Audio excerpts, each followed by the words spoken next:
नबियों में रहमत लक़ब पाने वाला, मुरादे गरीबों की बरलाने वाला, फकीरों का मलजा दईफों का मावा, यतीमों का वाली, गुलामों का मौला, यतीमों का वाली, गुलामों का मौला।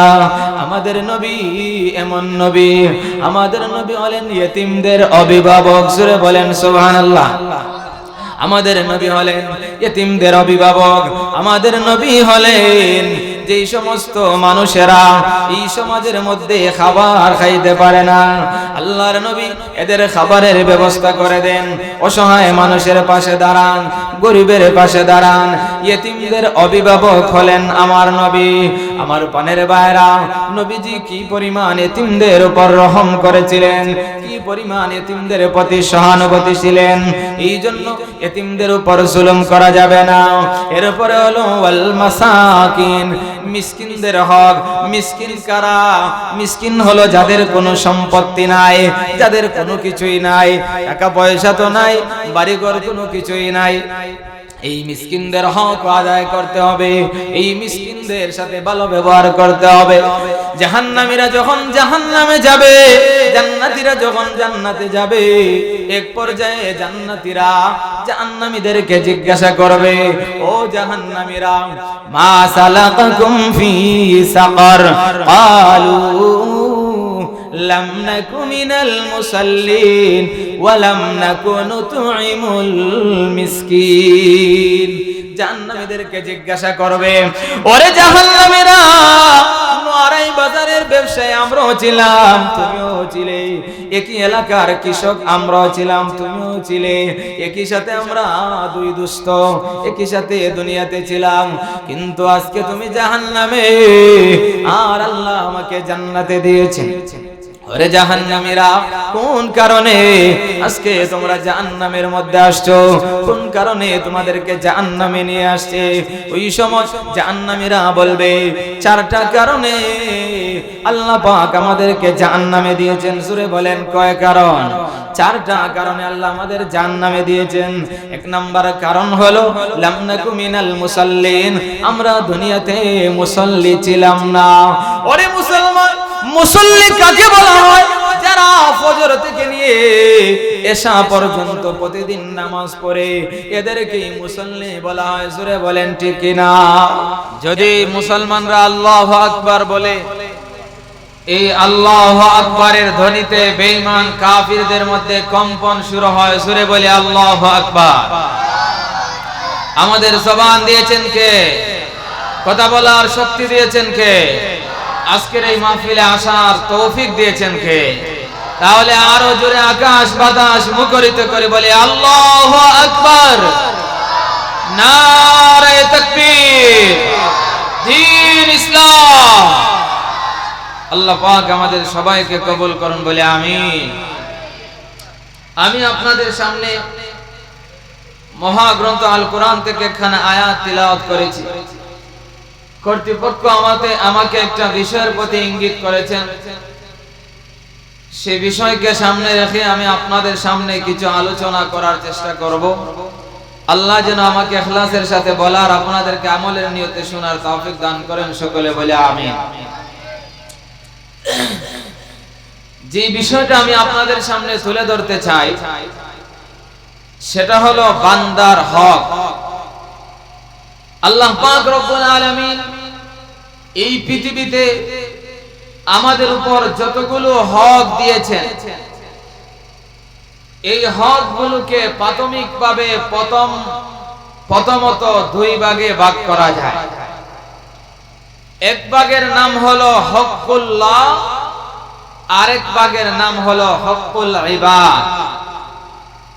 হকুল্লাহ হলো এমন হক যেটা আল্লাহর সাথে সম্পৃক্ত, যেমন নামাজ, রোজা, হজ, যাকাত, কুরবানি, এই সবগুলো আল্লাহর হক। এগুলো যদি বান্দা পালন করে, আল্লাহ পাক সওয়াব দান করবেন, যদি পালন না করে গুনাহ হবে।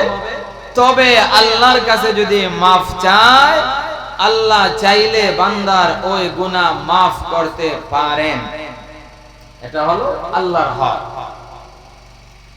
আর বান্দার হক হলো এমন একটা বিষয় যে এটা আল্লাহ পাকের কাছে যদি কেউ মাফ চায়, আল্লাহ পাক ততক্ষণ মাফ করবেন না যতক্ষণ না আগে বান্দার কাছ থেকে গিয়ে মাফ আনবে। ওই বান্দার হক যদি বান্দার কাছ থেকে মাফ না আনে, আর যদি একেবারে খানায়ে কাবার সামনে গিয়েও সে দোয়া করে, তথাপিও তার এই দোয়া কবুল হবে না যতক্ষণ বান্দার কাছ থেকে তার মাফ না আনবে। তাহলে বান্দার হক এত গুরুত্বপূর্ণ, এত বিশাল যে আল্লাহ তাআলা বান্দার হক ততক্ষণ মাফ করবেন না যতক্ষণ বান্দা না মাফ করবে। আম্মা জান আয়েশা থেকে বর্ণিত, হাসরের মাঠে মানুষ যখন উঠবে তখন মানুষের পাপ হবে 3 ভাগে বিভক্ত। জোরে বলেন কয়বার? 3 ভাগ। এক প্রকারের পাপ হবে শিরিক, আল ইশরাকু বিল্লাহ, আল্লাহর সাথে শিরিক করা। কেউ যদি আল্লাহর সাথে শরীক করে, আল্লাহ পাক এই গুনাহ কখনো maaf করবেন না।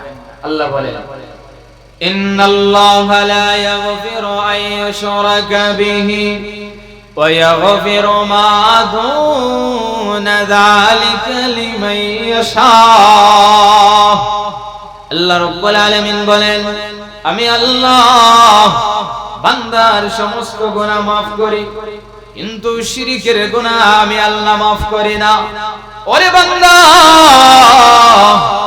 যত নাফরমানি তুমি করো না, যত গুনাহ করো না কেন, বান্দারে তোমার গুনার পরিমাণ যদি পাহাড় পরিমাণ হয়ে যায়, আর আমি আল্লাহর কাছে যদি খাঁটি দিলে তওবা করতে পারো, আমি আল্লাহ ঘোষণা দিলাম, লা তাকনাতু মির রাহমাতিল্লাহ।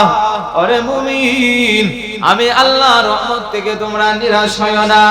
আমি আল্লাহর রহমত এত বেশি, তুমি বান্দার যত গুনাহ রয়েছে, ওরে মুমিন, তোমার গুনার পরিমাণ যদি হয় সাগরের পরিমাণ, আমি আল্লাহর দয়া এর চাইতে আরো বেশি। ওরে বান্দা, তোমার গুনার পরিমাণ যদি হয় আকাশের সম পরিমাণ, আমি আল্লাহর দয়া এর চাইতে আরো কোটি গুণে বেশি। অতএব বান্দারে, যত বড় নাফরমান তুমি হও না কেন, আমি আল্লাহর কাছে মাফ চাইতে দেরি হবে, আমি আল্লাহ তোমার জিন্দেগীর গুনাহ মাফ করতে দেরি হবে না। সূরা বলেন সুবহানাল্লাহ। আল্লাহ বলেন, সমস্ত গুনাহ মাফ করব, কিন্তু একটা গুনাহ মাফ করব না, সেটা হলো শিরক। আমি আল্লাহর সাথে যদি শরীক করো, এই শিরকের গুনাহ আমি আল্লাহ কখনো maaf করব না। আমার পানের ভাই, 2 নাম্বার পাপ হবে বান্দার সাথে সম্পৃক্ত। এটা বান্দা যদি maaf করে আল্লাহ maaf করবেন, বান্দা যদি maaf না করে আল্লাহ maaf করবেন না। 3 নাম্বার পাপ হবে আল্লাহর সাথে সম্পৃক্ত, অর্থাৎ শিরক ছাড়া যত গুনাহ, এগুলো যদি বান্দা করে, আল্লাহ রাব্বুল আলামিনের কাছে maaf চাইলে আল্লাহ maaf করে দিবেন। হযরত আবু হুরায়রা থেকে বর্ণিত, নবীজি সাহাবায়ে কেরামকে বলেন, ও সাহাবায়ে কেরাম, বলো তো, আতাদরুনা মাল মুফলিস? ও আমার সাহাবায়ে কেরাম, বলো তো দেখি তোমাদের মধ্যে গরিব কে, তোমাদের মধ্যে মুফলিস কারা, তোমাদের মধ্যে গরিব অসহায় কারা? সাহাবায়ে কেরাম বলেন, ইয়া রাসূলুল্লাহ, ইয়া হাবিবাল্লাহ, ও গো নবীজি, আমাদের মধ্যে গরিব তো হলো তারা যাদের ধন সম্পদ নাই, দুনিয়াতে যাদের টাকা পয়সা নাই, দুনিয়াতে যাদের মাল নাই, ব্যাংকের মধ্যে টাকা নাই, দুনিয়াতে যাদের বাড়ি গাড়ি নাই এরাই তো হলো গরিব। আল্লাহর নবী বলেন না না না ও সাহাবায়ে কেরাম, যাদের ব্যাংকে টাকা নাই তারা গরিব না, যাদের মাল নাই তারা গরিব না। সাহাবায়ে কেরাম শুনো, গরিব তো হলো তারা কাল কিয়ামতের কঠিন ময়দানে একদল মানুষ উহুদ পাহাড় সমপরিমাণ সওয়াব নিয়ে দাঁড়াইবে। উহুদ পাহাড় সমপরিমাণ সওয়াব তার হবে। এই সওয়াব নিয়ে যখন আল্লাহর দরবারে দাঁড়াইবে, এমনি মহান আল্লাহ রব্বুল আলামিন ওই বান্দাকে জিজ্ঞাসা করবেন, বান্দারে আমার কাছে কি নিয়ে আসছো? বান্দা বলবে, প্রভু গো এই যে দেখেন উহুদ পাহাড় সমপরিমাণ সওয়াব নিয়ে আপনার কাছে আসছি। এখানে নামাজের সওয়াব আছে, রোজার সওয়াব আছে, তিলাওয়াতের সওয়াব আছে, ওয়াজ মাহফিলের সওয়াব রয়েছে।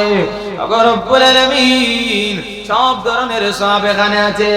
আল্লাহ বলবেন, বান্দারে সব সওয়াব রয়েছে বুঝলাম, কিন্তু অমুক অমুক বান্দা তো তোমার বিরুদ্ধে মামলা দায়ের করেছে। নড়াই বাজারের অমুক ব্যবসায়ী তোমার কাছে তার পাওনা আছে, তুমি তার ঘরে সদাই করেছিলে, খরচ করেছিলে, তার কাছে তুমি বাকিতে খরচ করেছিলে, ওই বাকি তুমি আদায় করো নাই। এইভাবে অনেক মানুষ নালিশ দায়ের করবে, বোন নালিশ দায়ের করবে, আল্লাহ আমার ভাই আমার বাবা সম্পদ রেখে গিয়েছিলেন, আমি ওই সম্পদের অংশীদার ছিলাম, বাবু গো আমার ভাই আমার অংশ দেয় নাই, আল্লাহ আপনার আদালতে বিচার দিলাম। এইভাবে বাবাও নালিশ দায়ের করবে, সন্তানও নালিশ দায়ের করবে, ছেলেও নালিশ দায়ের করবে। আল্লাহ রাব্বুল আলামিন বলবেন, বান্দারে এই যে দেখো তোমার বিরুদ্ধে কতগুলো নালিশ জমা হয়ে গেছে, এই সবগুলো হলো হকুল ইবাদ, বান্দার হক। ওরে বান্দা এই মুহূর্তে তোমাকে তাদের পাওনাগুলো আদায় করতে হবে। এখন পাওনা কি দিয়ে আদায় করবেন? এখন তো আর টাকা চলবে না, কারণ পরকালে টাকার কোনো দাম নাই। জোরে বলেন ঠিক কিনা? এই টাকার দুনিয়াতেই দাম, আখিরাতে কোনো দাম নাই। আল্লাহ বলবেন, এখন তো আর টাকার কোনো দাম নাই, তাদের পাওনা কি দিয়ে পরিশোধ করবে? ওই যে তোমার নেক আমল, ওই নেক আমলগুলো দিয়ে তাদের পাওনা পরিশোধ করতে হবে। ওরে মুসলমান, এবার একজন একজন করে সকলের নেক, সকলের পাওনা পরিশোধ করা হবে, নেক আমল দিতে হবে। নেক আমল দিতে দিতে এক সময় এমন হবে আল্লাহর ওই বান্দার উহুদ পাহাড় পরিমাণ সওয়াব ছিল, এই সওয়াবগুলো একেবারে শেষ হয়ে যাবে। জোরে বলেন নাউজুবিল্লাহ। সব শেষ, আর কোনো সওয়াবই নাই। এখন আল্লাহ তাআলা বলবেন, যাও জাহান্নামে যাও। নবীজি বলেন, সাহাবায়ে কেরাম সেই হলো আসল গরীব, যে নাকি অনেক সওয়াব নিয়ে উপস্থিত হয়, কিন্তু অনেক সওয়াব থাকা সত্ত্বেও সে জাহান্নামে যাইতে হয়। তোমাদের মধ্যে সেই হলো সবচেয়ে বড় গরীব। জোরে বলেন নাউজুবিল্লাহ। আমরা মনে করি যার দুনিয়াতে টাকা পয়সা নাই সে গরীব, না, আসলে সে গরীব না। হকুল ইবাদ বা বান্দার হক এত কঠিন, পাওনাদার যদি মারাও যায়, পাওনাদার দুনিয়াতে নাই।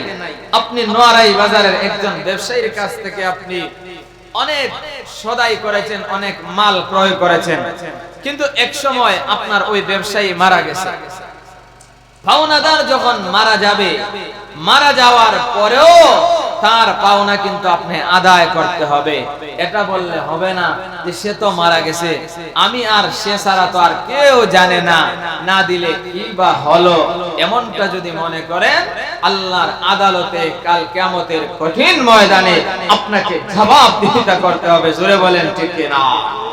এবং পাওনাদারের পাওনা যদি আপনি আদায় না করেন, যত ইবাদত বন্দেগী করেন, একেবারে খানায়ে কাবার সামনে গিয়ে যদি নামাজ পড়েন, কোনো ইবাদত কবুল হবে না। কারণ ইবাদত কবুল হওয়ার পূর্ব শর্ত হলো হালাল খাবার খাওয়া, অপর মানুষের উপর জুলুম না করা, কোনো মানুষের হক মেরে না খাওয়া, কেউ যদি কোনো মানুষের হক মেরে খায় আর ইবাদত করে, অনেক মানুষ এমন আছে দেখবেন 5 ওয়াক্ত নামাজ পড়ে ঠিক, কিন্তু দেখবেন মানুষের আইল ঠেলাইতে ঠেলাইতে একেবারে 12টা বাজায় দেয়, আসেনি না নাই? আবার অনেক ইতিমের উপর জুলুম করে, অনেক গরিবের উপর জুলুম করে। এমন ভাবে যদি আপনি ইতিমের উপর জুলুম করেন, অন্যের সম্পদ গ্রাস করেন আর আল্লাহর ইবাদত করেন, এমন ইবাদত জিন্দেগিতেও কবুল হবে না। জোরে বলেন ঠিক না? বলখের বাদশা হযরতে ইব্রাহিম ইবনে আদহাম রাহমাতুল্লাহি আলাইহি উনি মক্কা শরীফে গেলেন। মক্কা শরীফে যাওয়ার পরে উনি একটা খেজুরের দোকান থেকে 1 কেজি খেজুর উনি ক্রয় করবেন, 1 কেজি খেজুর কিনবেন। খেজুর যখন কিনবেন, ওই সময় খেজুর বিক্রেতা পাল্লা দিয়ে যখন খেজুর মাপতেছে, একটা খেজুর পাল্লার নিচে পড়ে গেছে। ইব্রাহিম ইবনে আদহাম রাহমাতুল্লাহি আলাইহি মনে করলেন এটা মনে হয় ওনার বাগের, অর্থাৎ এটার মালিক মনে হয় উনি নিজে। এই মনে করে উনি এটা খেয়ে ফেললেন। যেমন দেখবেন আমাদের সমাজে অনেক মানুষ আছে, বাদাম বিক্রেতার কাছ থেকে যখন বাদাম কিনে, তখন একদিক থেকে বেচারা বাদাম প্যাকেট করে দিতেছে, আরেক দিক থেকে একটা একটা করে মুখে ঢুকাইতেছে, আসেনি না নাই? আরো জোরে বলেন, আসেনি না নাই? এই যে আপনি বাদাম খাইতেছেন, এটা তো তার হক, এখনো তো আপনি ক্রয় করেন নাই। ইব্রাহিম ইবনে আদহাম ওই যে একটা খেজুর খাইলেন, খেজুর খাওয়ার পরে মক্কা থেকে উনি অনেক দিন সফর করে করে উনি চলে গেলেন বায়তুল মুকাদ্দাসে। বায়তুল মুকাদ্দাসে যাওয়ার পরে উনি রাত্রের বেলা ঘুমাইলেন। রাত্রের বেলা ঘুমের মধ্যে উনি স্বপ্ন দেখেন, কে যেন উনাকে বলতেছে, ও ইব্রাহিম ইবনে আদহাম, তুমি যে 1000 বছর ধরে, 1 বছর ধরে যে তুমি আল্লাহর ইবাদত বندگی করতেছো, এই 1 বছরের মধ্যে তোমার বিন্দু পরিমাণ ইবাদত আল্লাহর কাছে কবুল হয় নাই। জোরে বলেন নাউজুবিল্লাহ। ওরে মুসলমান, হযরত ইব্রাহিম ইবনে আদহাম রাহমাতুল্লাহি আলাইহি খেজুর বিক্রেতার কাছ থেকে যখন একটা খেজুর তার অনুমতি না নিয়ে খেয়ে ফেললেন, ইব্রাহিম ইবনে আদহাম মনে মনে ভাবছিলেন এটা হয়তো তার ওজন করার সময় পড়ে গেছে, হয়তো তার বাগের এটা মনে করে উনি খেয়ে ফেলেছিলেন। এই জন্য 1000 বছর ওনার ইবাদত কবুল হয় নাই। স্বপ্নের মধ্যে দেখলেন, ওরে ইব্রাহিম ইবনে আদহাম, 1000 বছর তোমার 1 বছর যাবত তোমার ইবাদত কবুল হয় নাই। এমনি ইব্রাহিম ইবনে আদহাম রাহমাতুল্লাহি আলাইহি বলেন, কি জন্য 1 বছর যাবত আমার ইবাদত কবুল হয় নাই? এমনি আওয়াজ আসলো, ও আল্লাহর ওলি ইব্রাহিম ইবনে আদহাম, লক্ষ্য করে দেখেন ওই যে মক্কার বাজার থেকে আপনি খেজুর ক্রয় করেছিলেন, ওই সময় খেজুর বিক্রেতার একটা খেজুর আপনি তাকে না বলে নিজের মনে করে আপনি খেয়ে ফেলেছিলেন। ওই খেজুরটা আসলে আপনার ছিল না, এই জন্য আল্লাহ পাক আপনার 1 বছরের ইবাদত কবুল করেন নাই। ওরে মুসলমান, যেই মাত্র উনি এই স্বপ্ন দেখেছেন, স্বপ্ন দেখার পরে বেহুশ হয়ে গেছেন, পাগল পারা হয়ে গেছেন, আবার রওনা হয়ে গেলেন মক্কার দিকে। অনেক দিন যাব সফর করতে করতে মক্কায় গিয়ে পৌঁছলেন। মক্কায় যাওয়ার পরে মক্কার বাজারের ওই খেজুরের দোকানে গেলেন। গিয়ে দেখেন খেজুরের দোকান আগের মতোই আছে, সব কিছু ঠিকঠাক, কিন্তু দোকানের মালিক আর দুনিয়াতে নাই। দোকানের মালিক নাই, দোকানের মধ্যে একজন ছেলে বসা। এমনি ইব্রাহিম ইবনে আদহাম বললেন, ওরে ছেলে, এই দোকানের মালিক যিনি ছিলেন উনি কোথায়?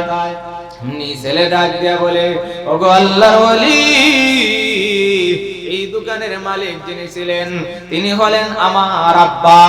ওগো আল্লাহর ওলি, গত 1 বছর আগে আমার আব্বা দুনিয়ার জমিন থেকে চিরবিদায় নিয়ে চলে গেছেন, আর কোনদিন এই আসনে আমার আব্বাকে দেখতে পাবেন না।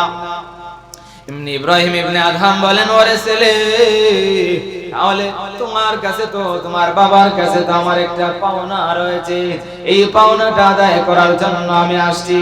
এই পাওনাটা আদায় করে দিতে হবে, কারণ এটা তো তোমার বাবার হক। এমনি ছেলে বলে, আল্লাহর ওলি, এই হকটা শুধু এখন আমার না, আমার মা দুনিয়াতে আছেন, এখন আমার মায়ের হক। আমার বাবাও দুনিয়াতে আছেন, এটা আমার বাবার হক। আমার ভাই আছে, বোন আছে, তাদের হক। অতএব তাদের সকলের কাছ থেকে আপনি আদায় করতে হবে। সকলের কাছ থেকে উনি মাফ নিলেন, সকলের কাছ থেকে হক আদায় করে নিলেন। আবার ইব্রাহিম ইবনে আদহাম রাহমাতুল্লাহি আলাইহি এই হক আদায় করার পরে লম্বা একটা সিজদা আল্লাহর কাছে দিলেন। প্রভু গো, আমি ইব্রাহিম ইবনে আদহাম না বুঝে একটা খেজুর খেয়ে ফেলেছিলাম। ওগো রব্বুল আলামিন, আল্লাহ মেহেরবানি করে আমাকে মাফ করে দেন। আর জিন্দেগি তো আমি পরের হক এইভাবে না বুঝে অন্যের হক নষ্ট করব না। এমনি মহান আল্লাহ আওয়াজ দিলেন, ও ইব্রাহিম ইবনে আদহাম, তুমি গত 1 বছর যাবত যত সিজদা দিয়েছিলে, যত আল্লাহর ইবাদত বندگی করেছিলে, আরে ইব্রাহিম ইবনে আদহাম, আমি আল্লাহ তোমার গত 1 বছরের সকল সিজদার চাইতে আজকের সিজদা আমি আল্লাহর কাছে কবুল করে নিলাম। সূরা বলেন সুবহানাল্লাহ। আলহামদুলিমান কদ্দারা খায়রা ওয়া খাবালা ওয়া শুকরু লিমান সাওয়ারা হুসনা ওয়া জামালা ওয়া শুকরু লিমান সাওয়ারা হুসনা ওয়া জামালা ফারদুন সামাদুন আন সিফাতিল খালকি বারিউ রাব্বুন আযালিয়ুন খালাকাল খালকা কামালা رب أزلي خلق الخلق كمالا لا شبه ولا مثل ولا كفوا لمولى لا ولد ولا والد لا عم وخالا لا ولد ولا والد لا عم وخالا سورة বলেন আল্লাহু আকবার। আরো জোরে মুসলমানের কণ্ঠে আওয়াজ দিয়ে বলেন আল্লাহু আকবার। ওরে মুসলমান, এজন্য বান্দার হক এত গুরুত্বপূর্ণ। বান্দার হক যদি আদায় না করা হয়, ইবাদত কবুল হবে না, বندگی কবুল হবে না। এইজন্য মহান আল্লাহ রাব্বুল আলামিন বান্দার হক গুলোকে কোরআনের মধ্যে সুস্পষ্টভাবে উল্লেখ করে দিয়েছেন। কোন কোন বান্দার হক আমাদের উপর রয়েছে আল্লাহ রাব্বুল আলামিন আমার তিলাওয়াতকৃত আয়াতের মধ্যে বলেন, واعبدوا الله ولا تشركوا به شيئا وبالوالدين إحسانا وبذي القربى واليتامى والمساكين। আল্লাহ রাব্বুল আলামিন আয়াতের শুরুতে প্রথমে আল্লাহর হকের কথা বলেছেন। আল্লাহর হক হলো ওয়া'বুদুল্লাহ ওয়া লা তুশরিকু বিহি শাইআ। আল্লাহ রাব্বুল আলামিন বলেন, বান্দারে আমি আল্লাহর ইবাদত করো, আমি আল্লাহর সাথে কাউকে শরীক করো না। ওরে বান্দা, একমাত্র আমি আল্লাহ ইবাদতের যোগ্য, একমাত্র আমি আল্লাহ ইবাদতের উপযুক্ত। আমরা সবাই এক আল্লাহকে রব বলে স্বীকার করি। সকলে আওয়াজ দিয়ে বলেন তো আমাদের রব কে? আরো জোরে বলেন আমাদের রব কে? হায়াতের মালিক কে? রিজিকের মালিক কে? ওরে মুসলমান, আল্লাহ আমাদের রব। আল্লাহর সাথে কাউকে শরীক করা যাবে না। লা তুযা মানাত বলে পূজা করা যাবে না। কোন বাবার কাছে গিয়ে সন্তান চাওয়া যাবে না, কারণ সন্তান দেওয়ার মালিক কে? আরো জোরে বলেন কে? এখন যদি শাহজালালের মাজারে গিয়ে বলেন, বাবা শাহজালাল আমাকে একটা সন্তান দেন, তো ঈমান আছে না গেছে? আরো জোরে বলেন আছে না গেছে? কারণ সন্তান দেওয়ার মালিক কে? সন্তান দেওয়ার মালিক হলেন আল্লাহ। কোন বাবার কাছে গিয়ে যদি সন্তান চান, এটা আল্লাহর সাথে শরীক করা হয়। জোরে বলেন ঠিক কিনা? তো আল্লাহর হক সম্পর্কে যেহেতু আমাদের আলোচনা নয়, আমরা সেদিকে গেলাম না।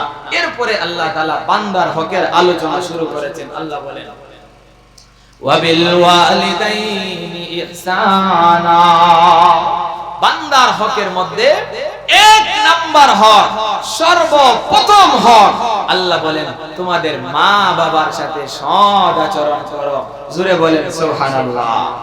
আল্লাহ তাআলা কোরআনের যে জায়গায় আল্লাহর ইবাদতের কথা বলেছেন, সাথে সাথে আল্লাহ তাআলা মা বাবার সাথে সৎ ব্যবহারের কথা বলেছেন। অন্য আয়াতে আল্লাহ বলেন, আনিশকুরলি ওয়ালিওয়ালিদাই। আল্লাহ রাব্বুল আলামিন বলেন, ওরে বান্দা, আমি আল্লাহর শুকর আদায় করো, সাথে সাথে তোমাদের মা বাবারও শুকর আদায় করো। ওরে বান্দা, আমি আল্লাহ রাব্বুল আলামিনের ইবাদত বندگی করো। ওয়াবিল ওয়ালিদাইনি ইহসানা। এরপরে তোমাদের মা বাবার সাথে ভালো ব্যবহার করো, মা বাবার সাথে সৎ ব্যবহার করো। আরে মুসলমান, মা বাবা হলেন অনেক বড় দৌলত, মা বাবা হলেন অনেক বড় নিয়ামত।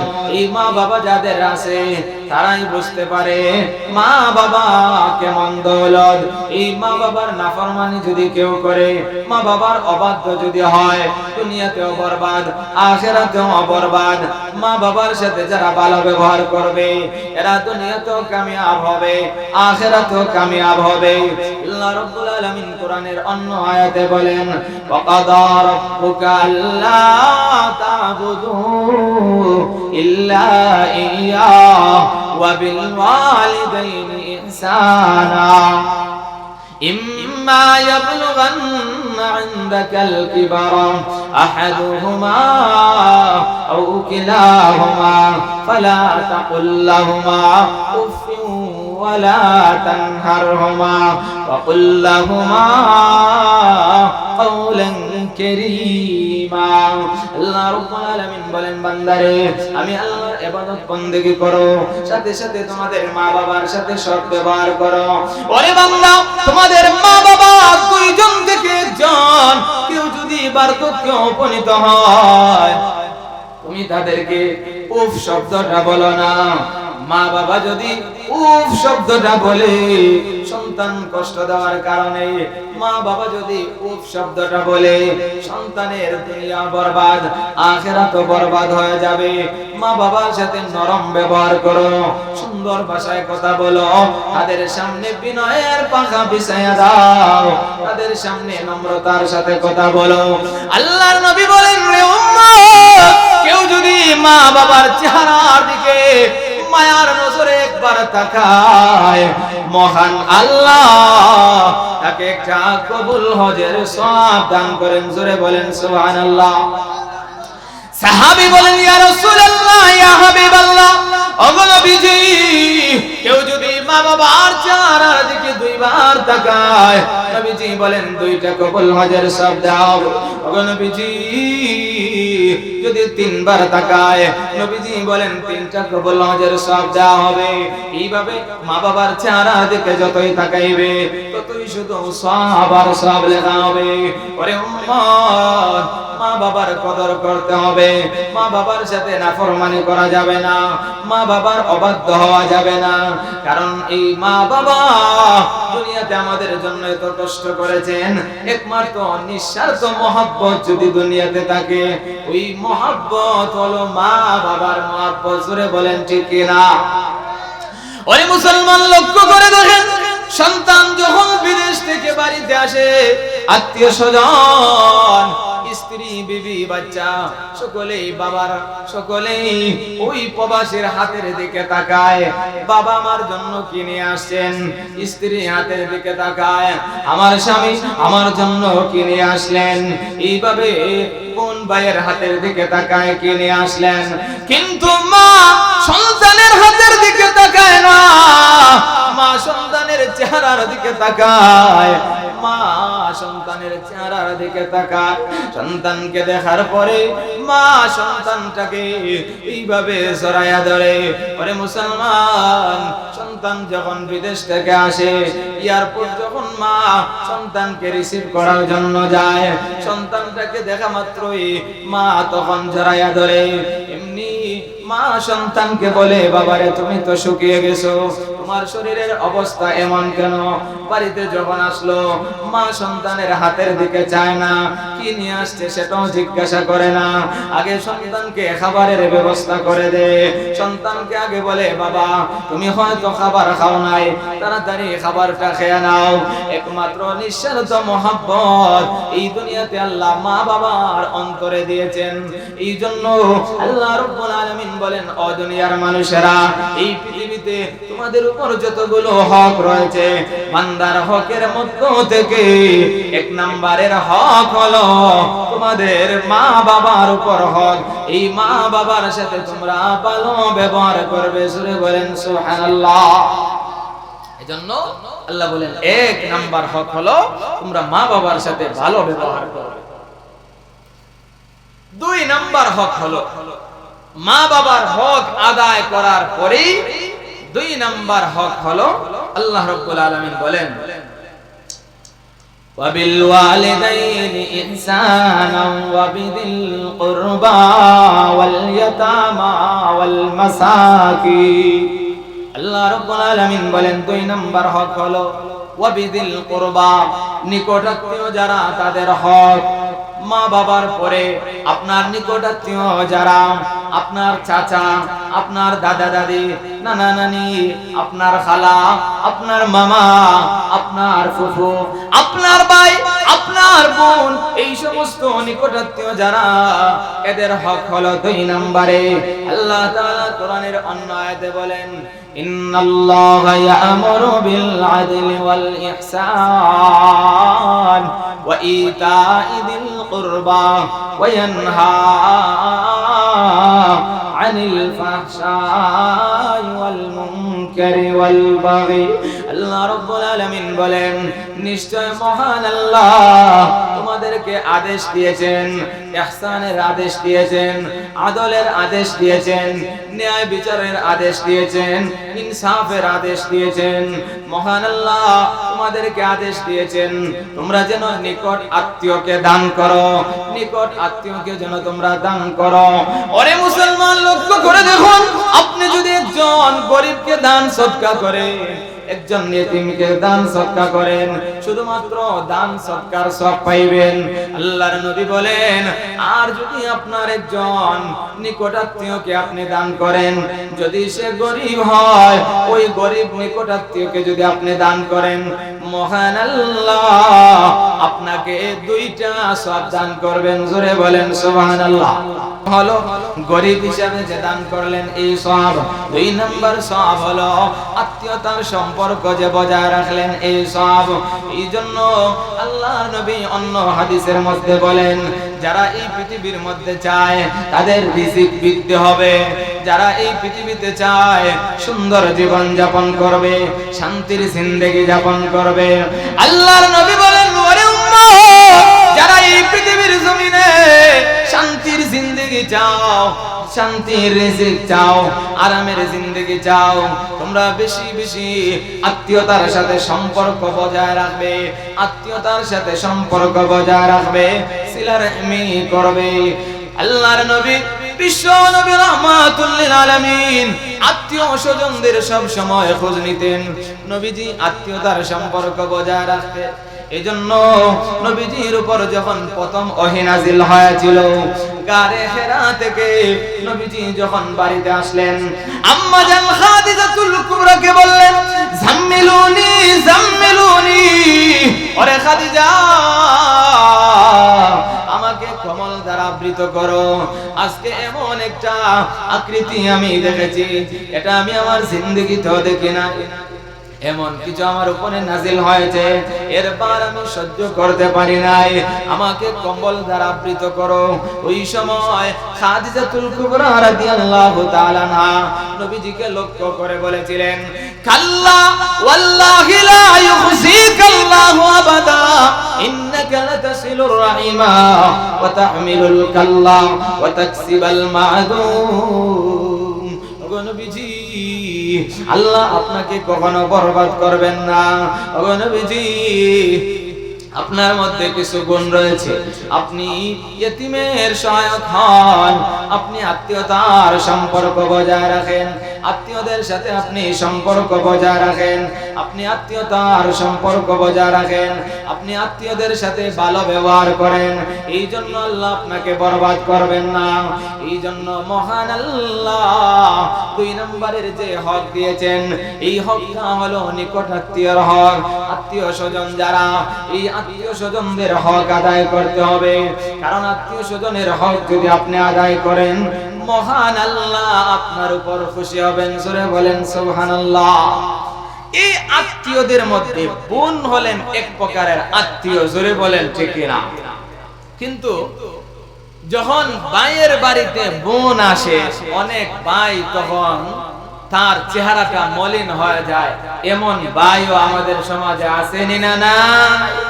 আবার একজন আত্মীয় অনেক অবহেলিত, সেই আত্মীয়র নাম হলো ফুফু। মানুষে খালার বাড়িতে যায় কেন? যে মা এখনো আছেন, মা বলে যাও তোমার খালার বাড়ি যাও, এই খালার বাড়ি যায়, শ্বশুর বাড়ি যায়, এখানে যায় সেখানে যায়, কিন্তু ফুফু যে একজন আছেন, ওই ফুফুর বাড়ি যাওয়া হয় না। কথা বলেন ঠিক না? এজন্য এই আত্মীয় স্বজনদের খোঁজ নেওয়া। আত্মীয় যদি গরিব হয় তখন তার পরিচয় দিতে চায় না, এমন মানুষ আছেন না? নাই। আত্মীয় গরিব, এজন্য পরিচয় দিতে চায় না। আর যদি ধনী হয়, আর কোনো মতে লতের লতের লতের লতের কোন আত্মীয় হয়, তখন বলবে ও চিনেননি ছাত্রকের যে অমুক, ওই যে এমপি প্রার্থী কলিমউদ্দিন মিলন, বা অমুক নেতা তমুক নেতা, উনি তো আমার আত্মীয়, উনি আমার চাচা, উনি আমার দাদা, এমন পরিচয় দেয়। এমন মানুষ আছেন না? নাই। তখন পরিচয় দিতে বড় ভালো লাগে, কারণ নেতার ভাতিজা। মানুষে বলবে না সে তো নেতার ভাতিজা, সে তো কম না। জোরে বলেন ঠিক না? অথচ গরিব আত্মীয় হলে এর পরিচয় দিতে চায় না। তাহলে 2 নম্বরের হক হলো আত্মীয়তার বন্ধন বজায় রাখা, আত্মীয় স্বজনের হক আদায় করা। 3 নম্বরের হক হলো, আল্লাহ বলেন ওয়াল ইয়াতামা ওয়াল মাসাকিন। আল্লাহ রাব্বুল আলামিন বলেন, ওরে বান্দা, 3 নম্বরের হক হলো ইতিম মিসকিনের হক। ইতিম মিসকিনের হক, ইতিম যার বাবা ছোটকালেই মারা গেছে, ছোটকালে যে সন্তানের বাবা মারা গেছেন, এই সন্তানটা হলো ইতিম সন্তান। ওরে মুসলমান, লক্ষ্য করে দেখুন, ইতিম সন্তান ছোটকালে যদি কারো বাপ মারা যায়, ছোটকালে বাবা মারা গেলে ওই সন্তানটাকে ইতিম বলা হয়। ওই ইতিম সন্তান তখন তার বাবা না থাকার কারণে অসহায় হয়ে যায়, অসহায়ের মতো হয়ে যায়। আল্লাহর নবী বলেন, কেউ যদি কোনো ইতিম সন্তানের মাথায় হাত বুলায়া দিতে পারে, ওই ইতিমের মাথায় যতগুলো চুল রয়েছে, মহান আল্লাহ এক একটা চুলের বিনিময়ে 10টা করে সওয়াব দান করবে।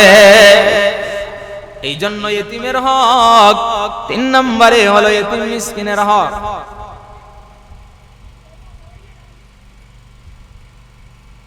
তো জিকির করে লা ইলাহা ইল্লাল্লাহ, জোরে জোরে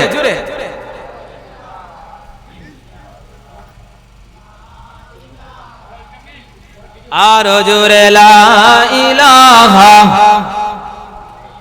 জোরে লা ইলাহা। मौला मेरा आका मेरा रहमत का नबी है, तजदार मदीना है, ओ माहे अरबी है, तजदार मदीना है, ओ माहे अरबी है। खिलकत में मिली किस तो आली नसबी है मक्खी मदनी हाशिमी ओ मुत्तलबी है मक्खी मदनी हाशिमी ओ मुत्तलबी है पाकीज़ा तरश अर्श बोरी जन्नत फिरदौस आराम गाहे खाकेरा सोले अरबी है आराम गाहे खाकेरा सोले अरबी है सुरे बोले अल्लाहु अकबर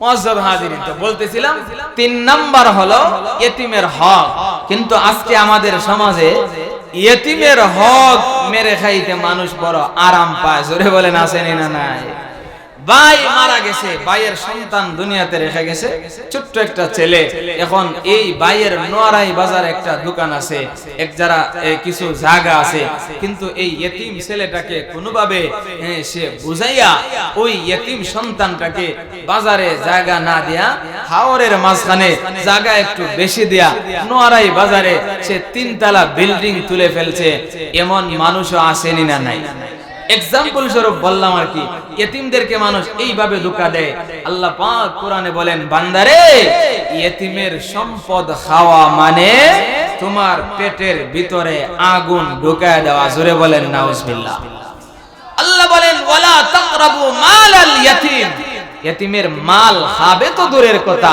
ইতিমের মালের দ্বারে কাছেও যায়ও না ইতিমের মালের দ্বারে কাছেও যাইবা না ওয়ালা তাতাবাদদালুল খাবিসা বিত-তাইয়্যিব আর ভালো মালটাকে মন্দ মালের বিনিময়ে পরিবর্তন করে ওই ইতিমকে ধামাচাপা দিয়া তাকে একটা বুঝ দিও না কারণ ইতিমের হক পরিপূর্ণভাবে আদায় করতে হবে ইতিমের হক যদি আদায় না করো কাল কিয়ামতের কঠিন ময়দানে আল্লাহর আদালতে তোমাকে জবাবদিহিতা করতে হবে জোরে বলেন ঠিক কি না এজন্য ইতিমের সম্পদ এটা অনেক বড় বিষয় ইতিমের সম্পদ গ্রাস করা যাবে না অথচ আল্লাহর নবী ছিলেন ইতিমের প্রতি সহানুভূতিশীল নবীজি ইতিমদের সাথে এমন ব্যবহার ছিল নবীজি আল্লাহর কাছে দোয়া করতেন নবীজি সব সময় আল্লাহর কাছে দোয়া করতেন আল্লাহ আমাকে ইতিমদের সাথে রাখিও মিসকিনদের সাথে রাখিও এইভাবে নবীজি ইতিমদের সাথে এত দয়ালু ছিলেন নবীজি ইতিমদেরকে স্নেহ করতেন ইতিমদেরকে নবীজি মোহাব্বত করতেন লক্ষ্য করে দেখেন ইতিমদেরকে যে নবীজি মোহাব্বত করতেন এর একটা উদাহরণ দিলে আপনারা বুঝবেন কোন এক যুদ্ধের সময় সাহাবায়ে কেরাম সকলেই যুদ্ধে চলে গেলেন নবীজির পক্ষ থেকে সাহাবায়ে কেরাম যুদ্ধে গেলেন যুদ্ধ থেকে আসার পরে সমস্ত সাহাবায়ে কেরাম আসতেছেন ওই সময় একজন ছোট্ট সাহাবী যার নাম হযরতে বশীর ইবনে উকবা রাদিয়াল্লাহু তাআলা আনহু ওনার বাবাও এই কাফেলার সাথে উনিও জিহাদে গিয়েছিলেন উনি মক্কা থেকে হিজরত করে মদিনায় আসছিলেন ওনার বাবার সাথে উনি একাই ছিলেন ওনার মাও নাই আত্মীয়স্বজন কেউ এই মদিনাতে নাই একা উনি ছিলেন আর ওনার বাবা ছিলেন অর্থাৎ ওনার একমাত্র আশ্রয়ের জায়গা একমাত্র মাতা গুজার ঠাই ছিলেন ওনার বাবা বাবা যখন যুদ্ধে চলে গেলেন যুদ্ধ থেকে আসবেন এই যুদ্ধের কাফেলা সবাই মক্কার এই মদিনার দিকে আসতেছেন উনি কাফেলার যেই দিক থেকে যেই রাস্তা থেকে কাফেলা আসবে ওই জায়গায় গিয়ে উনি বাবার জন্য অপেক্ষা করতেছেন যে আমার বাবা আসবেন বাবার সাথে উনি বাড়িতে যাবেন আল্লাহু আকবার রাস্তায় গিয়ে অপেক্ষা করতেছেন সমস্ত সাহাবীরা একে একে সবাই আসতেছেন কিন্তু ওনার বাবাকে এখন পর্যন্ত দেখেন নাই বাবাকে না দেখে বাধ্য হয়ে চোখের পানি ছেড়ে দিয়ে নবীজির দরবারে গেলেন নবীজির কাছে গিয়া বললেন ইয়া রাসূলুল্লাহ ইয়া হাবিবাল্লাহ ওগো নবীজি আমার বাবা দেখি এখন পর্যন্ত আসলেন না সমস্ত সাহাবায়ে কেরাম আসতেছেন কিন্তু আমার বাবা তো এখন আসলেন না আমার বাবা কোথায় নবীজির কাছে এই প্রশ্ন করলেন নবীজি কোনো জবাব দেন নাই নবীজি চেহারাটা ঘুরাইয়া দিলেন কারণ কি জবাব দিবেন উনার বাবা তো আর দুনিয়াতে নাই উনার বাবা আল্লাহর জান্নাতের মেহমান হয়ে গেছেন জোরে বলেন সুবহানাল্লাহ ওরে মুসলমান হযরতে বশীর ইবনে উকবা রাদিয়াল্লাহু তাআলা নবীজিকে বারবার বলেন ওগো নবীজি আমার আব্বা কোথায় ওগো নবীজি এই মদিনাতে আমার আব্বা ছাড়া তো আর কোনো মানুষ নাই। ওগো নবীজি সমস্ত মুজাহিদরা একে একে করে সবাই মদিনা আসলেন, কিন্তু আমার আব্বা এখন পর্যন্ত যে আসলেন না। ওগো নবীজি আমার আব্বা কোথায়? আল্লাহর নবী কোনো জবাব দিতে পারেন না। নবীজি এবার চোখের পানি ছেড়ে দিয়েছেন। হযরতে বশির ইবনে উকবাকে নবীজি জড়ায়া ধরেছেন। ওরে বশির ইবনে উকবা, আমি নবীজি তোমাকে কি জবাব দিব? জবাব দেওয়ার মতো কোনো ভাষা আমার কাছে নাই। কি বলে আমি কি তোমাকে সান্ত্বনা দিব? সান্ত্বনা দেওয়ার কোনো ভাষা আমি নবীজির কাছে নাই। আরে বশির ইবনে উকবা, তোমার বাবা যুদ্ধের ময়দানে গিয়েছিলেন, বেঈমান কাফেরদের বিরুদ্ধে জিহাদ করতে করতে তোমার বাবা আল্লাহর রাস্তায় শহীদ হয়ে গেছে। তোমার বাবা আল্লাহর তৈরি জান্নাতে চলে গেছেন। আরে বশির ইবনে উকবা, কাল কিয়ামতের কঠিন ময়দানে যখন তুমি হাসরের ময়দানে দাঁড়াইবে, তখন তুমি একজন শহীদের সন্তান হিসাবে দাঁড়াইবে, তখন তুমি একজন শহীদের ছেলে হিসাবে দাঁড়াইবে। এই কথা বলার পরে হযরতে বশির ইবনে উকবা নবীজিকে জড়াইয়া হাউমাউ করে কান্না শুরু করে দিয়েছে। ওগো নবীজি এই মদিনাতে তো আমার কেউ নাই, বাবা ছাড়া এই মদিনাতে আমার কোনো আত্মীয় স্বজন নাই, আমি এখন কার কাছে থাকবো? ইয়া রাসূলুল্লাহ, ইয়া হাবিবাল্লাহ, ওগো নবীজি এখন আমি কার কাছে থাকবো? আল্লাহর নবী বললেন, ওরে বশির ইবনে উকবা, চিন্তার কোনো কারণ নাই, টেনশনের কোনো কারণ নাই। আমি নবীজি আজকে থেকে তোমার বাবা, আমার স্ত্রী হযরতে আয়েশা আজকে থেকে তোমার মা। জোরে বলেন সুবহানাল্লাহ। और नबियों में रहमत लक़ब पाने वाला, मुरादे गरीबों की बरलाने वाला, फकीरों का मलजा दईफों का मावा, यतीमों का वाली, गुलामों का मौला, यतीमों का वाली, गुलामों का मौला। আমাদের নবী এমন নবী, আমাদের নবী হলেন ইয়েতিমদের অভিভাবক। জোরে বলেন সুবহানাল্লাহ।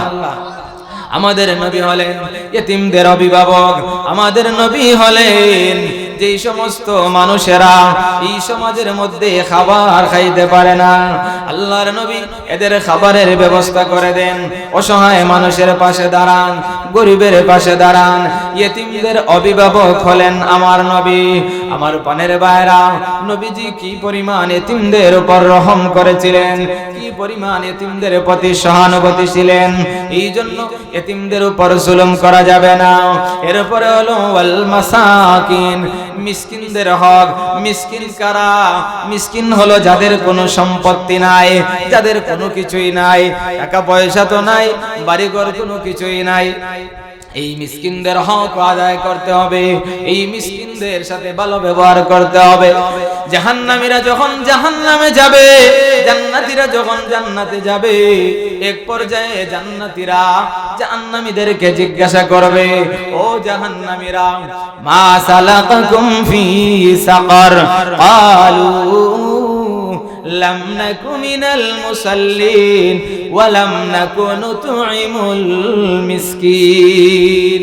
জাহান্নামীদেরকে জিজ্ঞাসা করবে, ওরে জাহান্নামীরা, নোয়ারাই বাজারের ব্যবসায়ী আমরাও ছিলাম, তুমিও ছিলে, একই এলাকার কৃষক আমরাও ছিলাম, তুমিও ছিলে, একই সাথে আমরা দুই দুস্থ, একই সাথে দুনিয়াতে ছিলাম, কিন্তু আজকে তুমি জাহান্নামে, আর আল্লাহ আমাকে জান্নাতে দিয়েছে।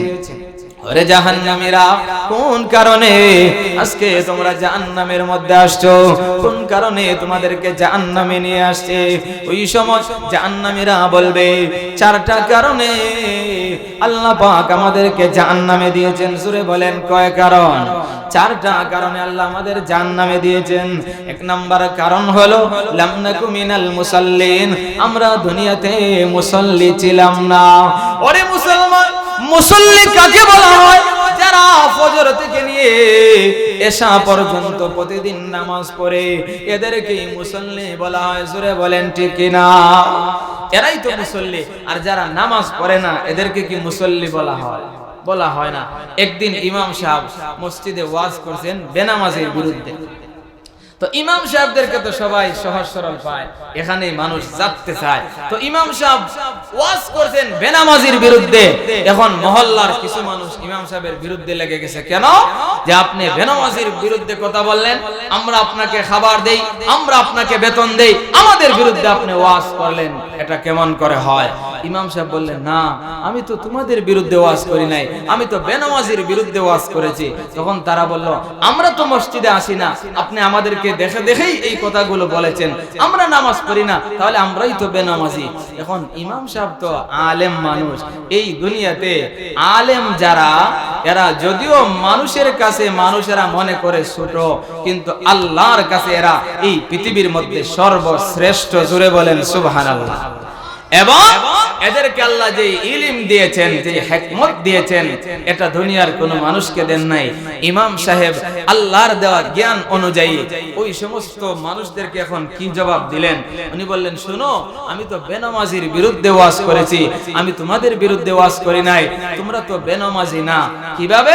যদিও তোমরা 5 ওয়াক্তের নামাজে আসো না, কিন্তু জুমাবারে তো তোমরা নামাজে আসো, এইজন্য তোমরা বেনামাজি না, তোমরা জুমার নামাজি।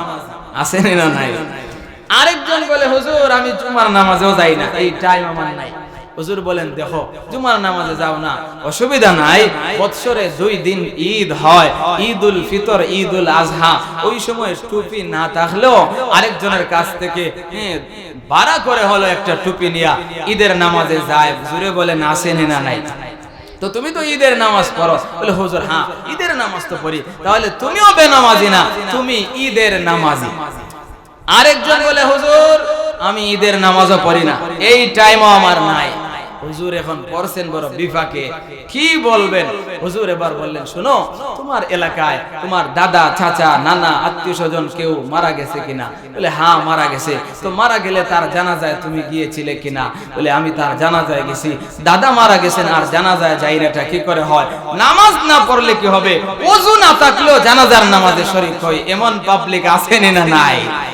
এখন হুজুর বলতেছেন, তুমিও বেনামাজি না, তুমি হইলে জানাজার নামাজি। জোরে বলেন, আছেন না নাই? তাহলে আমাদের অবস্থা তো হলো এমন। তাহলে মুসল্লি হলো যারা 5 ওয়াক্ত নামাজ পড়ে, এরা হলো মুসল্লি। জাহান্নামীরা বলবে, ও জান্নাতীরা জাহান্নামে আসছে এইজন্য লাম নাকু মিনাল মুসাল্লিন, দুনিয়াতে আমরা মুসল্লি ছিলাম না, নামাজি ছিলাম না। 2 নাম্বার কারণ হলো ওয়ালাম নাকু নুতুইমুল মিসকিন। ওরে জান্নাতি বান্দারা, মহান আল্লাহ তোমাদেরকে জান্নাত দিয়েছে, কিন্তু আমাদেরকে জাহান্নামে দিয়েছে। এই জাহান্নামে আসার কারণ হলো আমরা দুনিয়াতে ইয়েতিমদেরকে খাবার খাওয়াইতাম না, আমরা দুনিয়াতে মিসকিনদেরকে খাবার খাওয়াইতাম না, মিসকিনদেরকে আমরা কোনো সময় খাবার দিতাম না। ওয়ালা ইয়াহুদ্দু আলা তামিল মিসকিন, মিসকিনদেরকে খাবারের জন্য কেউ উৎসাহিত করে না। অনেক মানুষ রয়েছে যারা মিসকিনদেরকে খাবার খাওয়াইবে দূরের কথা, বরং কোন ইতিম মিসকিন যদি তার কাছে হাত পাতে তখন তাকে ধাক্কা মেরে দূরে সরাইয়া দেয়, তখন তাকে কঠোর কথা বলে। এজন্য আজকে মহান আল্লাহ আমাদেরকে জাহান্নামে দিয়েছেন। মিসকিনদেরকে আমরা খাবার না খাওয়ানোর কারণে আল্লাহ আমাদেরকে জাহান্নামে দিয়েছেন। ওরে মুসলমান, এজন্য মিসকিনদের হক আছে না নাই? আলহামদুলিল্লাহ।